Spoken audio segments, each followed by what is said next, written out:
Question 29 in the Book of Questions. Yes, I'm getting back to the Book of Questions. Some of you probably don't know what I'm talking about. I started this ages ago. I was going to go through all the questions in this book of interesting questions, and then I lost the book. But now I found it again, so I can get back to number 29. Have you ever hated anyone? If so, why and for how long? I'm not really someone given to hatred. There are several reasons for this, but perhaps chief among them is it just takes so much effort, and perhaps I'm just too lazy. I'm talking here about really, powerful hatred of someone. If you're in love with someone, then you think about them constantly and you want to do nice things for them constantly. If you're in hate with someone, if you are actively hating someone, then you think about them constantly and you want to get, vengeance or something. And you're giving them a lot of power over you, for a start.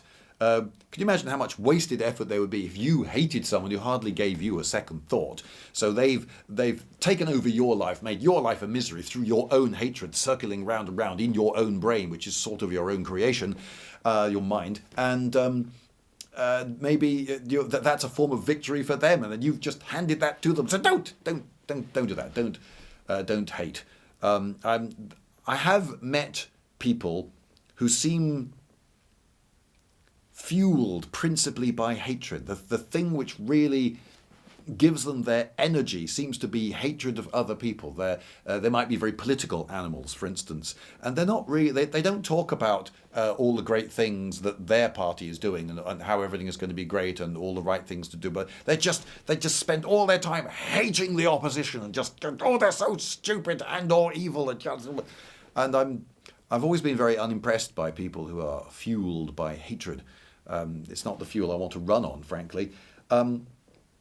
Hatred also makes it very difficult to forgive people. And if you can't forgive people, how are you ever going to move on? I mean, you don't have to forgive them necessarily, but even if you don't completely forgive them, you've got to move on. And you're not going to move on if you're just dwelling on your hatred of them.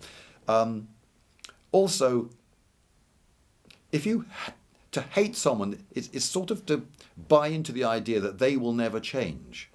And some people do. Yes, there are people who are absolute gits. They were always gits and they always will be gits. But on the other hand, some people do change. And if you just hate them, then even if they do change, you probably will never notice it. And you'll never make friends with them or move on. So, yeah, probably best not to hate. And there is so much hatred online these days. I am frequently staggered by how amazingly rude people can be on Facebook to total strangers. In fact, more often to total strangers than to people they know.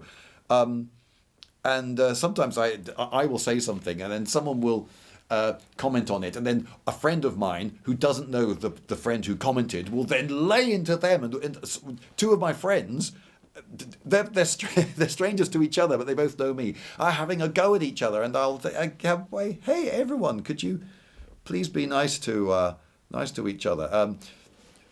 Simon, meet Jason. Jason meets Simon, and then I'll tell them a bit about each other. And if you met each other, you'd probably like each other. So yeah, calm down, everyone. But yes, the anonymity of Facebook seems to let some people somewhat off the leash. It's one to avoid that level of. Another thing that I found is I was mucking around. I was trying to design a helmet for a Brexit judge. Okay, I'm a bit of a Judge Dredd fan, and I was thinking, so the Brexit judges, they could have half a Union flag on the upper half of the face. So I just tried it out on a photograph of me just to see what it would look like, and I thought, it looks quite good actually. So I made it my little. Is it avatar, icon, profile picture, that's it. So every time I posted, it would put a little image of me, of that image, next to what I'd written. And I found that because the Union flag was quite a bright and striking design, I could find myself on what was otherwise just a page of headshots, lots of little brown ovals. But I would stand out, and so it had a practical purpose. So even though I changed it to that just as a temporary joke, it has been that for many years now because it works for that reason. But it took me some years to realise that it had a second utility, which was that it was a very effective bigot detector, because someone would be really having a go at me, and I was thinking, how have you managed to misinterpret me that badly? And then they say, yeah, but what you really meant by that was blah, blah, blah. And I was thinking, no, that really wasn't what I meant, and I never even mentioned that. And why are you... Oh, right, you saw the Union flag on my icon, and you made all sorts of wrong, bigoted assumptions about me, and, okay, well, this has saved me some time. I don't have to bother with you, because you're just a bigot. Yes, so hatred, don't let it take over you. The ancient Greeks, oh dear, did I just say the ancient Greeks? I did. Okay, someone who wrote something down, he happened to be ancient Greek, saw love and hate as maladies to be pitied. Love and hate, both of them the same. They take over your it's like a madness that takes you, and you should pity people who are in love, and you should pity people who are in hatred too. Yes. So when someone says the ancient Greeks thought, no, they didn't. The ancient Greeks didn't think anything. There were lots and lots of people, and they all had different beliefs, and we can't possibly say that we know what they all actually really believed. Some person from some period said a thing that does not mean the people of this time and place thought this. So let's try to get away from that. Yes, so have I ever hated anyone, though? Because the question isn't, do I hate anyone now? It's, have I ever hated anyone? Yeah, actually, I'm going to say yes. And it was for about a year of my life. I really hated this git at school called Alan Oughton. And I wrote a poem about it. There's a link appearing on your screen now that'll take you to a performance of that poem. I changed school when I was 12 and met this guy from a different middle school, and we got on fine. We had loads of the same interests. We were in the same class for registration, and we were in the top set for just about everything, and we sat next to each other. So we saw a lot of each other, and I would see him outside of school as well. And then after a year, he just suddenly turned nasty. And there was nothing I did. I never wronged him. There's nothing I did to justify this sudden change of heart. But I think I don't know. My guess is that he thought that I was too influential in his life, and that he was going to try to throw off the yoke of me or something. But I think it's mainly that he was...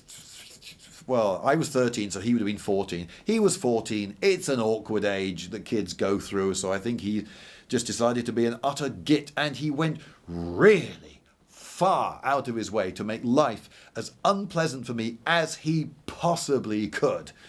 Fair play to him. He succeeded.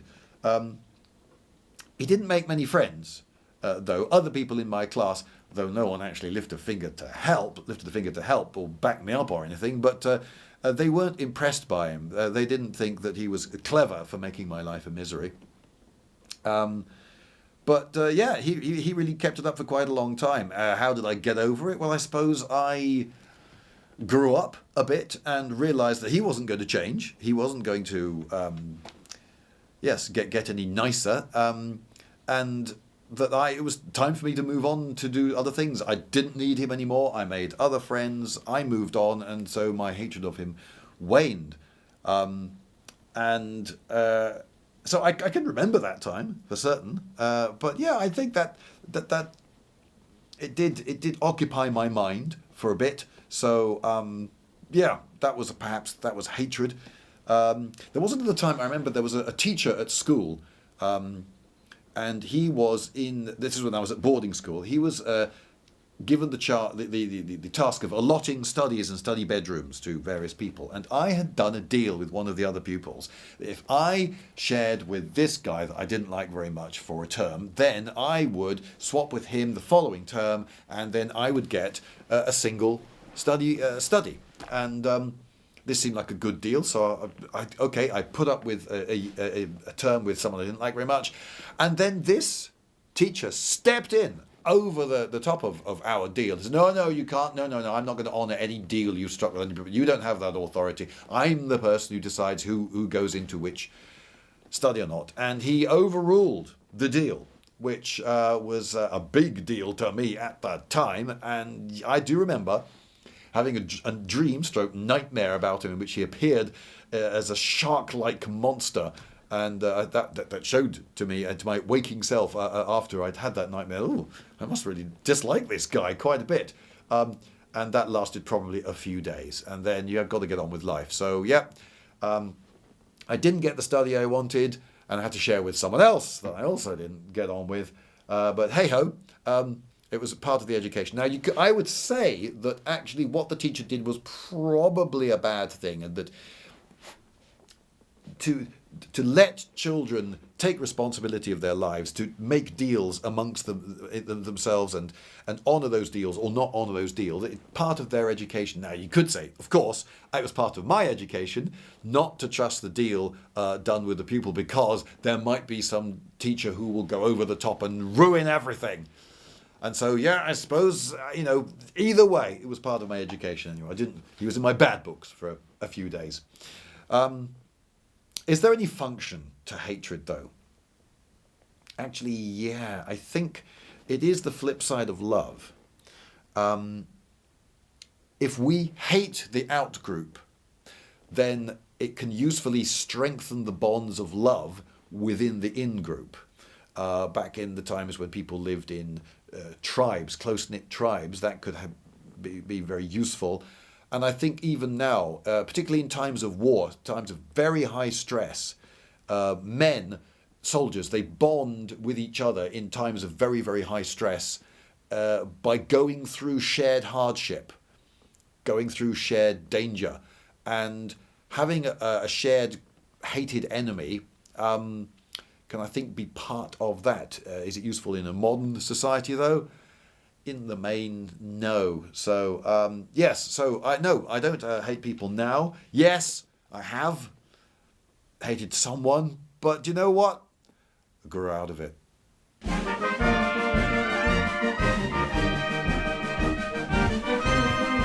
Lindy